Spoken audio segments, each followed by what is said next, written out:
to Exploring Santa Cruz, a bi-weekly program on KSQD. I'm Christine Barrington, your host for today, and my guest is Deborah Osterberg. After a 27-year career working around the country with the National Park Service and National Archives, Deborah became curator of the Capitola Historical Museum in 2021. Deborah, who grew up in Capitola and now resides in the Santa Cruz Mountains, also contributed to local history in 2020 with the publication of her book, Historic Tales of Henry Cowell Redwood State Park, Big Trees Grove, which chronicles how the Welch family preserved the first grove of coast redwoods for public enjoyment starting in 1867. Deborah, welcome to Exploring Santa Cruz. Oh, thank you very much. All right.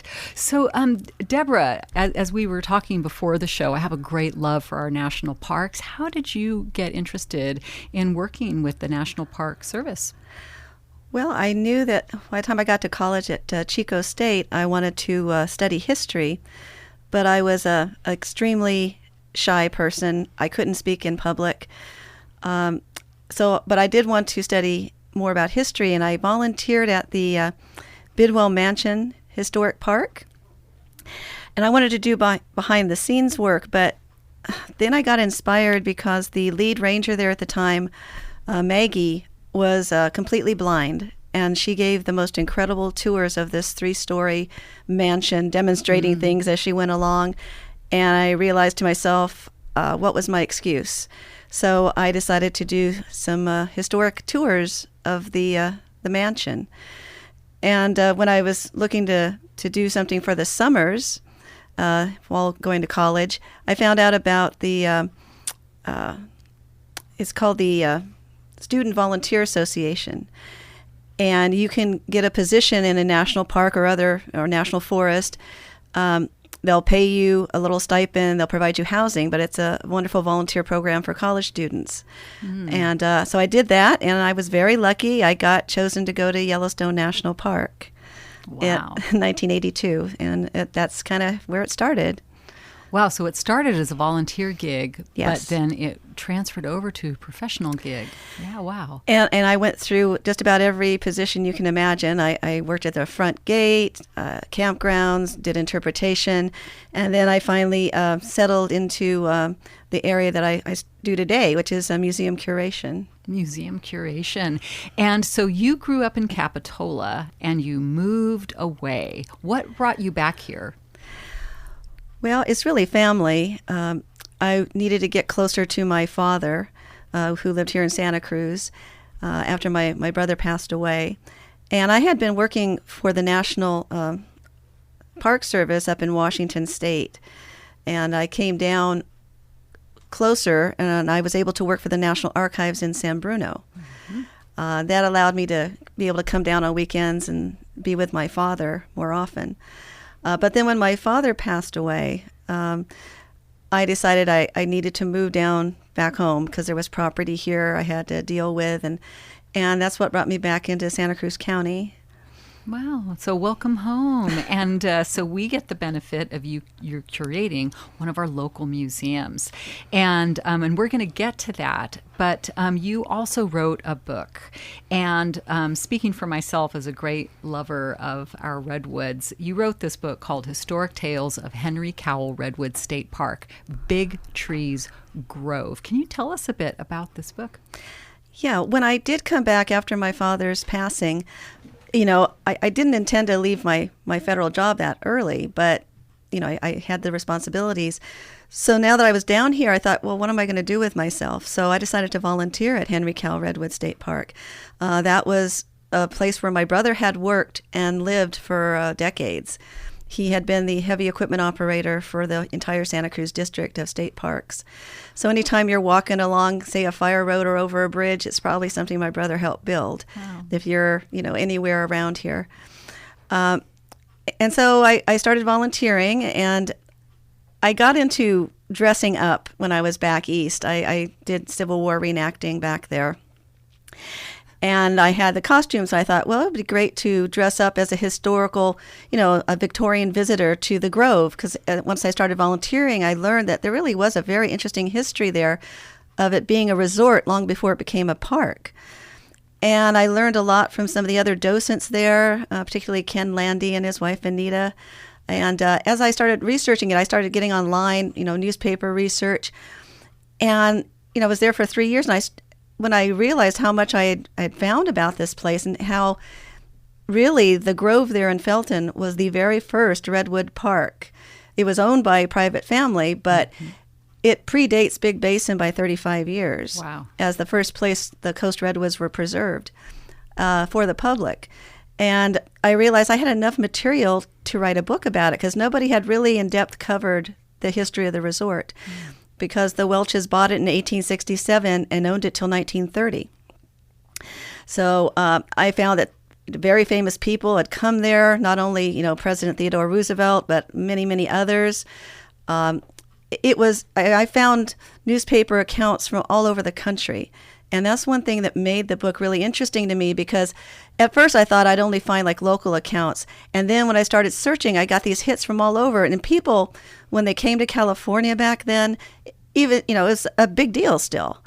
And a lot of them would send letters to their hometown newspapers describing their vacation, their trip to California. And inevitably, they talked about coming to Big Trees Grove. And so I got incredible firsthand accounts. Oh, I bet that is so fascinating. And I want to mention that your book is highly respected. In 2022, the book was awarded the Caroline Bancroft History Prize. Well, not the prize, but you made the list. I made the list. You made the list, but that's still super important because this competition is sponsored by the Western History and Genealogy Department of the Denver Public Library for works on Western American history. And so they consider that nominees, the people who make the list, have offered a significant contribution to historical knowledge through thorough and original research that brings a new perspective to some well-known question, and that they are of high literary quality. So that seems pretty significant. And I really want to, pump up. Like, this is a really great local book and a valuable read for all of us who love this area. Yeah, thank you so much. Well, the issue with my book, it came out in March of 2020, right when the COVID pandemic shutdown started. March 2020. And every book event, author event I had to be canceled. I didn't get to do anything until 9 months later. We did something at Bookshop Santa Cruz. So it was a little bit of a rough start getting it out there. Truly, yeah. Yeah, well, we can start anew. Yes. Yes. And so now, this is so great. You started off volunteering, and as this is a volunteer radio station, that really hops me up to hear how you've created a whole career with this ignition point through volunteering. And now you've traveled all over the United States learning about our national parks. You've worked at the National Archives. Now you're at the Capitola Museum. How did that happen? Well, I'm really pleased to be there in my hometown because when I came back and after I'd done the book, well, what do I want to do next? And I kind of thought I wanted to go back to work part-time, not really full-time because I had too many other things to deal with. And I thought, well, and then I heard that Frank Perry, who had been taking care of the Capitola Historical Museum for a number of years, was going to retire from it. And I'd already, since I was down here, gotten to know a lot of the local historians. There's quite a very strong group of local historians here, and I've been involved in some of their groups. And so I went over to visit, and then I applied, and luckily they chose me. But I was really excited to be able to come back to Capitola after all these years. I'm up in the mountains, but so now I got the best of both worlds. That's wonderful. So you started in 2021. Tell us about some of your first exhibits. Well, actually, the very first exhibit was my predecessor's, Frank Perry's. His was called Capitola Then and Now, and it was pictures primarily of sites around Capitola in the past and in the present, and how things had changed. Unfortunately, the pandemic shutdown came only a couple weeks after he opened his exhibit. And when I came on board, I felt it was important that we keep his exhibit there so people would finally be able to get a chance to enjoy it. And it was easy on me, having just arrived. Yeah.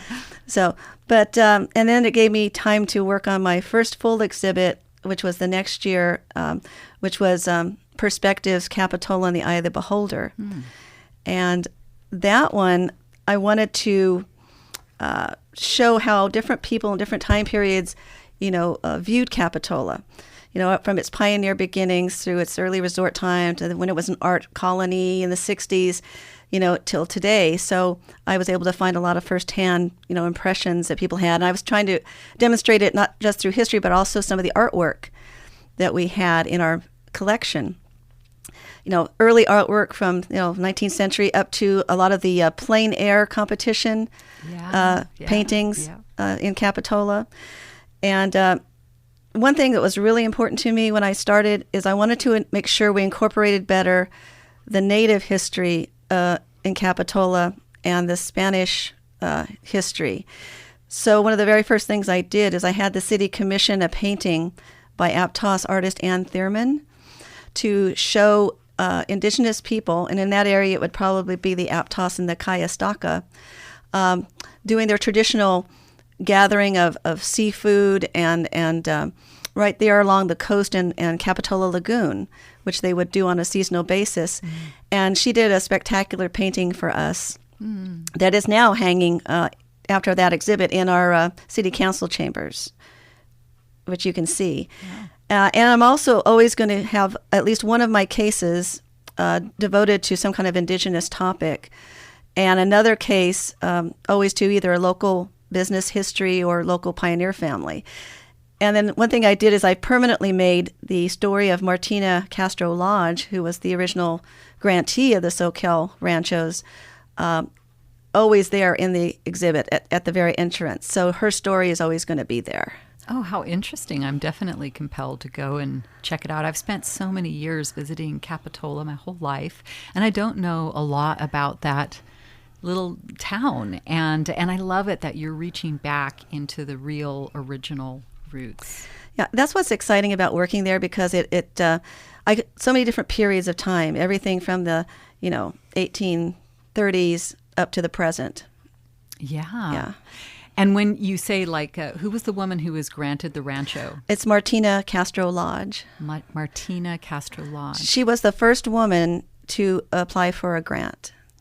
Well, the Mexican land grant. Double interesting. So she was granted that by the Mexican government? Yes. And she had over, I think it was 33,000 acres.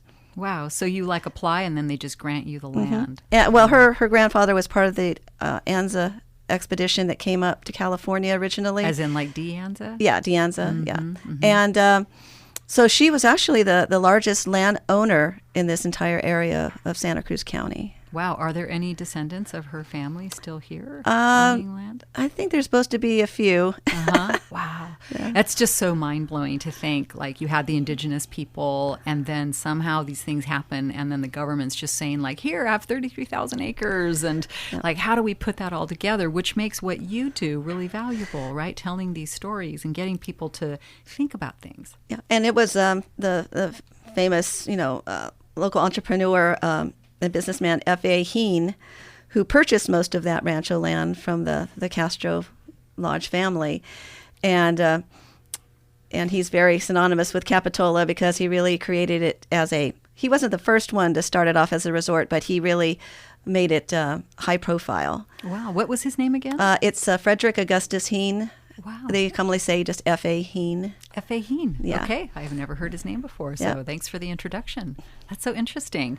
Well, in case you've just tuned in, you are listening to Exploring Santa Cruz. I'm Christine Barrington, and our guest is Deborah Osterberg, curator of the Capitola Historical Museum. We will be back with more with Deborah right after the short break. Well, welcome back to Exploring Santa Cruz, and we are here with Deborah Osterberg, the curator of the Capitola Historical Museum, and that was a very interesting discussion that we were just dipping into. And so you have an exhibit going on right now that people are really delighted with called Capitola Signs of the Times. Can you tell us about that? Yes. It's something that I got inspired from a quote from my previous exhibit that I used. When Henry Allen Rispin bought Capitola in 1919 from the Heen family, he wanted to modernize it. And so this is like getting to the early 20s, and so there's different kind of architecture. That's when you get the Venetian, court and places like that. And this quote was from one of his architects. She was actually a young intern named Helen Benbow, and she was studying to get her license. And she was hired by McCrae, his architect. And one of her quotes, we were fortunate to have access to copies of her letters to her family while she was working in Capitola. And she said, well, Mr. Rispin wants all the concessionaires and business people to put up as many signs as they want, wherever they want around town. And the architect McCrae was like, no, we want to keep more of a village feel, have some limitations. So that conflict and that quote made me think, oh, well, the signs could tell the whole history of Capitola. And we did in our collection have a number of wonderful signs, including one we think is from the 1890s that actually says Camp Capitola. And another thing I wanted to do with this exhibit, I recreated the Capitola Depot, because that would have been like the first sign most people saw coming into town, right above the railroad depot. And one thing that really inspired me was a quote from the American Sign Museum, which is, I believe it's back in Ohio. And I used this quote in the exhibit. It was that signs are an often overlooked part of our culture that hides in plain sight as part of our daily lives. So that was kind of the idea for the exhibit. Wow, there's a sign museum in Ohio. I'm like, wow, I got to go there. I love really interesting museums like that. And so what a great idea to do an exhibit on signs. So tell us a little bit more about it. What else is interesting to you? It was interesting, too, because here I am with this exhibit on signs. And when they were doing restoration after the storms on the Esplanade, some of the businesses had been damaged. They uncovered some old signs. For one of them was one of the fountains and skee ball places I remember as a kid in the 60s. And I was able to take photographs of those before they were, covered up and taken out. And I was able to add them directly into my exhibit because I have these electronic photo frames where I would have all these different signs, being shown. And another part of this was I wanted to tell the whole history of sign making from the ancient world all the way through the different kinds of signs. How did electronic signs, neon and all that, come about? Right. And a part of that was also making sure I knew what modern sign making methods were. So it was Signs by Van. It was run by the Vanderkant family. Vanderkrantz, I guess it is pronounced. And I went over to their facility outside of Watsonville, and they gave me a wonderful tour of their sign making and how it's done the modern way. So I included that also in the exhibit. So are they still making signs? Oh, yes. The Vanderkrat family. Yes. Vanderkrat's family. Wow.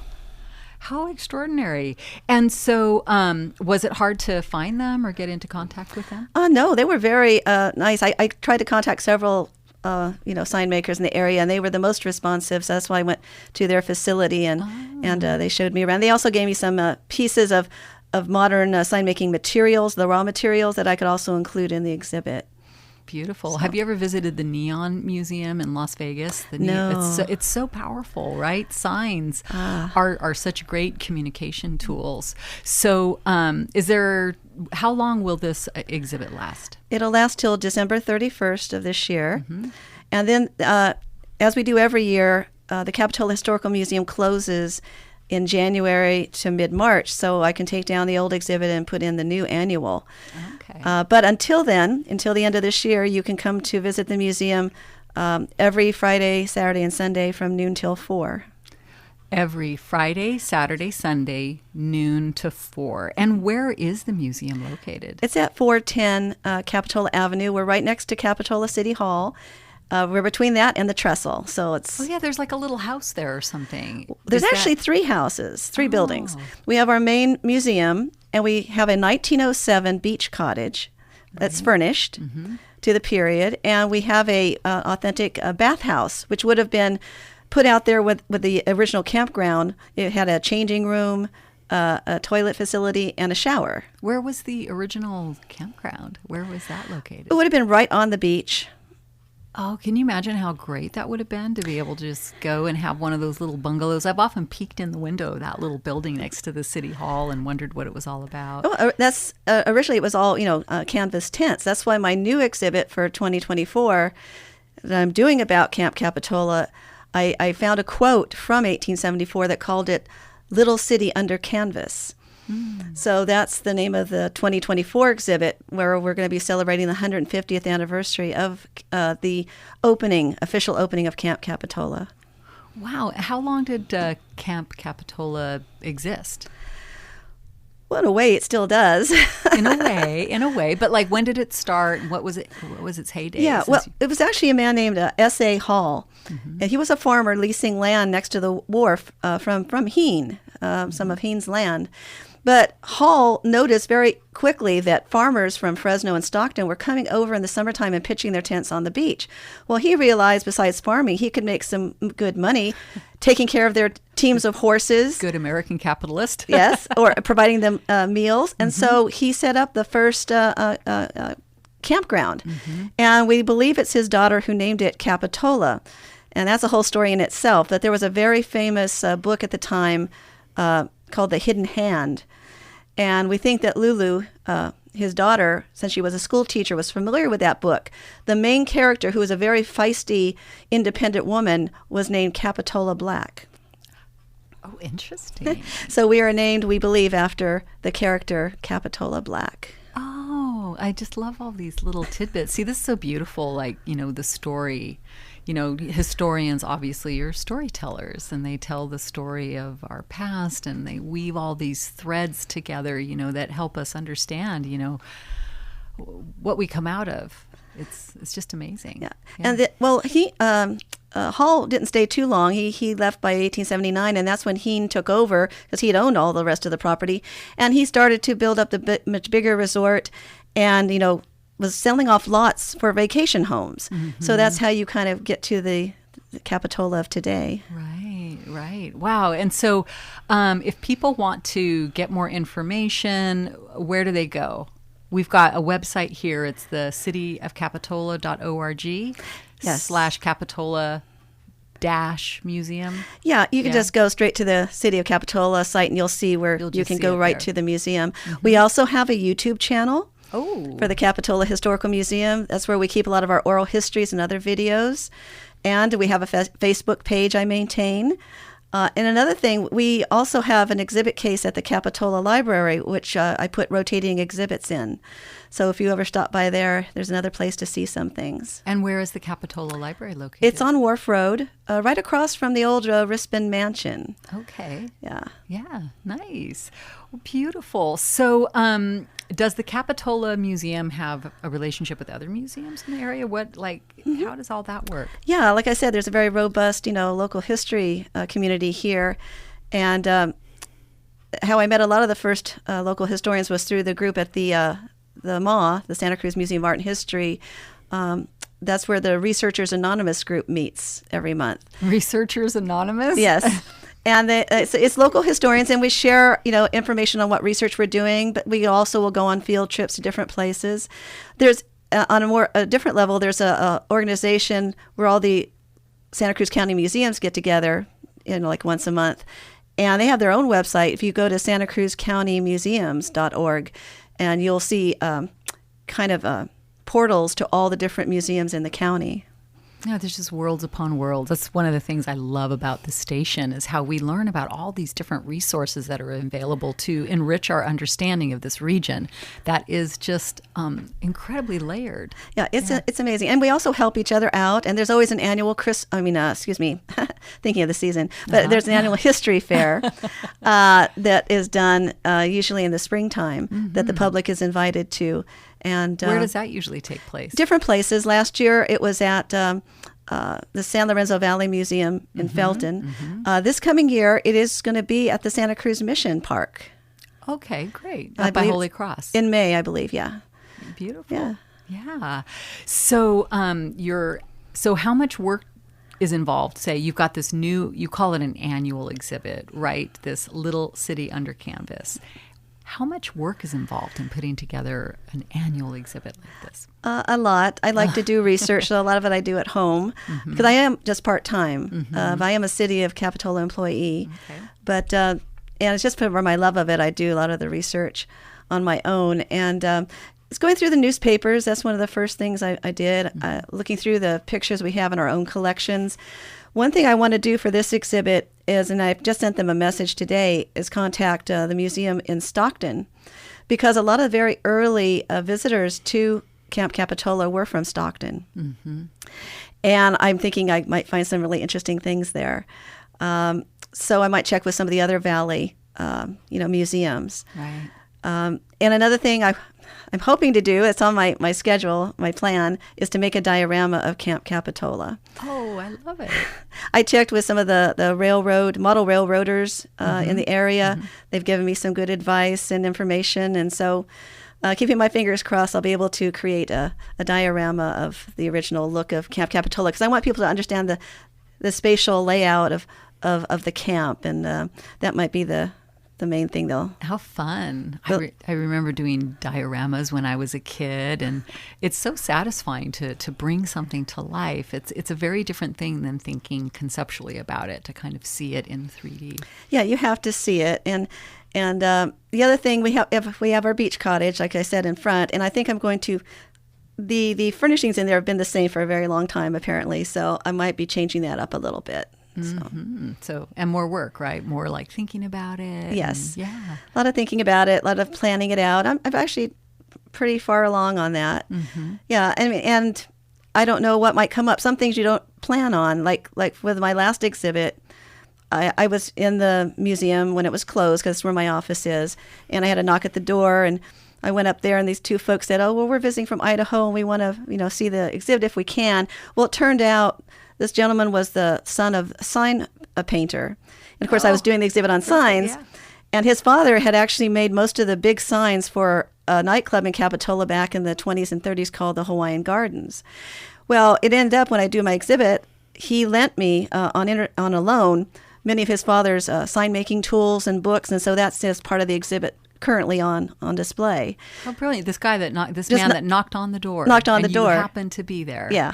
That's incredible. So you never know. I mean, something like that might happen in this one. So I don't know exactly what the exhibit will be until it's actually in. So yeah, those little serendipitous moments are so special. Right.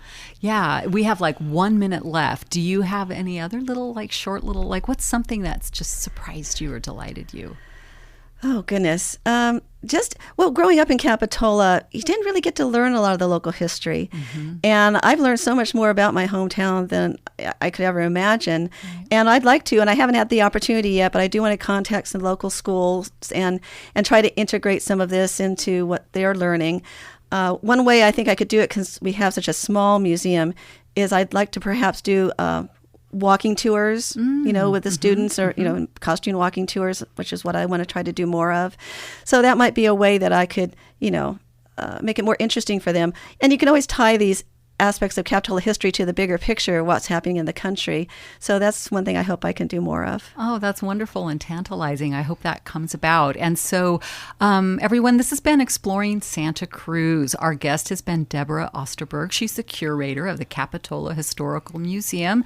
There's some wonderful exhibits, one happening right now called... Capitola Signs of the Times. And the one coming up next year is? The Little City Under Canvas, the 150th anniversary of Camp Capitola. There's also two other anniversaries next year. It's going to be the 100th anniversary of the building of the Venetian court and the 75th anniversary of Capitola as a city. All right, so we have so much to look forward to learning about Capitola. If you want to know more, just go to the City of Capitola's website, or you can give them a call at 831-464-0322. That's 464-0322. Deborah, thank you so much for joining us on Exploring Santa Cruz. Well, thank you very much.